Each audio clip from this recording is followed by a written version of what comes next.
안녕하세요. 김성부동산연구소 김성입니다. 오늘은 임대료 관리비의 과다한 연체료 약정에 대해서 말씀드리도록 하겠습니다.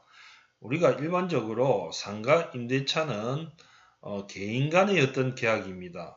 따라서 계약 자유의 원칙에 따라서 얼마든지 자유롭게 어떤 약정을 할 수가 있습니다.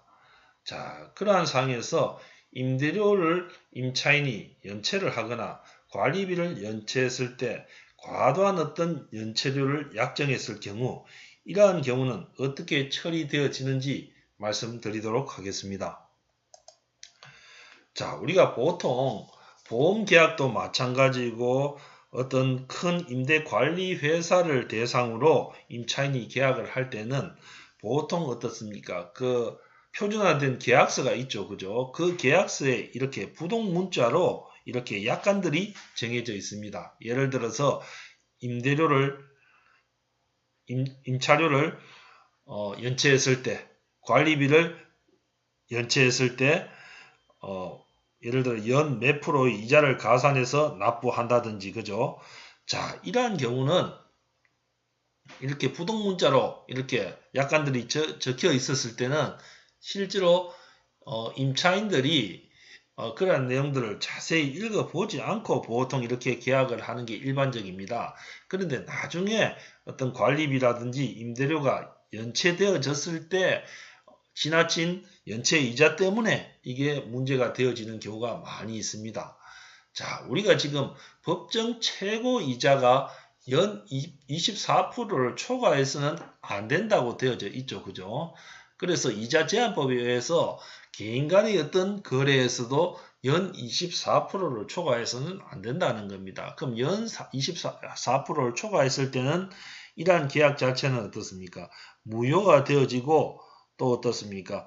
법원에서 감액 처분을 받을 가능성이 높다는 겁니다. 예를 들어서 임대인이 임차인하고 뭐 월세라든지 관리비를 임대차 계약을 할 때 만약에 연체를 했을 때 월 5% 이자를 가산하여 연체 시에는 납부한다. 막 이렇게 약정을 적어놨다고 했을 때 이 약정은 앞서 말씀드렸지만 개인 간의 계약이기 때문에 얼마든지 어떻습니까? 이런 임의적인 어떤 계약을 할 수가 있죠. 그죠? 그렇지만은 우리가 법정 이자를 초과하는 부분은 과도한 연체 약정으로서 무효가 되어지고 또 법원에서도 이럴 경우는 재량으로서 감액 처분을 할 수가 있다는 겁니다.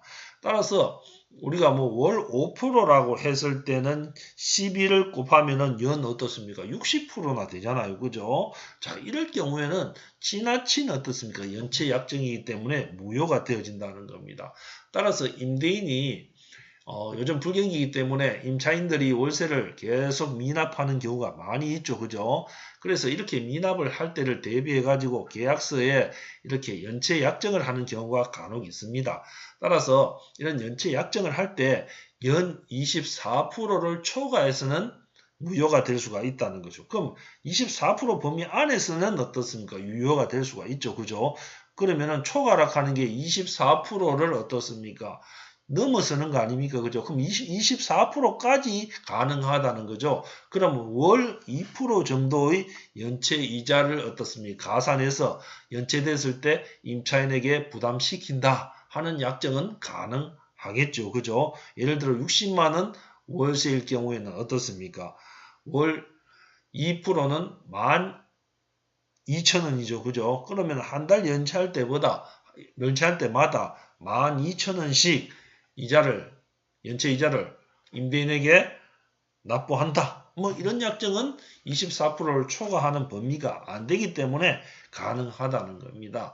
따라서 이런 약정 어떤 부분으로서 월세 미납을 임대인이 어떻습니까? 사전에 어떻습니까? 조금 차단하고 방지할 수 있는 어떤 그런 효과가 분명히 있고 또 앞서 말씀드렸지만 3개월 연체되어졌을 때는 계약 해지를 할 수 있다고 말씀을 드렸죠. 그죠?